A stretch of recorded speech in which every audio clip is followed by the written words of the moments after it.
പാല riverview റോഡിലൂടെ അമിത ഉയരത്തിൽ സാധനങ്ങൾ കയറ്റിയ ലോറികൾ കടന്നുപോകുമ്പോൾ വലിയ പാലത്തിന്റെ അടിഭാഗത്ത് തട്ടി കുടുങ്ങുന്നത് പതിവാകുന്നു. ഇത് നഗരത്തിൽ ഗതാഗത കുരുക്കിനും ഇടയാക്കുന്നു. വെള്ളിയാഴ്ച ഉച്ചയ്ക്ക് വലിയ കണ്ടെയ്നർ ലോറി പാലത്തിന്റെ അടിയിൽ കുടുങ്ങിയത് ഏറെ നേരം ഗതാഗത കുരുക്കിന് കാരണമായി. ഇതുവഴി ഭാരം കയറ്റിയ വാഹനങ്ങൾ കടന്നുപോകുന്നത് അനുവദനീയമാണെങ്കിലും കൂടുതൽ ഉയരത്തിൽ ലോഡുമായി എത്തുന്ന വാഹനങ്ങളാണ് ഗതാഗത കുരുക്കിന് ഇടയാക്കുന്നത്. അനവധി തവണ വാഹനങ്ങൾ പാലത്തിനടിയിൽ കുടുങ്ങിയിട്ടുണ്ട്. പാലത്തിനടിയിലൂടെ കടന്നുപോകുന്ന വാഹനങ്ങളുടെ നിശ്ചിത ഉയരം മുന്നറിയിപ്പായി രേഖപ്പെടുത്തിയിട്ടുണ്ടെങ്കിലും ഡ്രൈവർമാർ മുന്നറിയിപ്പ് അവഗണിക്കുന്നതാണ് പ്രശ്നങ്ങൾക്ക് ഇടയാക്കുന്നത്. മുന്നറിയിപ്പിനായി സ്ഥാപിച്ചിരിക്കുന്ന ഇരുമ്പ് പൈപ്പിന്റെ അടിയിലൂടെ ഭാരവണ്ടികൾ കടന്നുപോകുകയും വലിയ പാലത്തിന് അടിഭാഗത്തെത്തുമ്പോൾ കുടുങ്ങുകയുമാണ് ചെയ്യുക.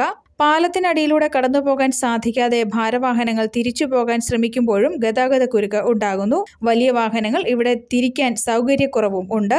ഏറെ സമയം പണിപ്പെട്ടാണ് വാഹനങ്ങൾ തിരിക്കുന്നത്. ന്യൂസ് ബ്യൂറോ, പാല.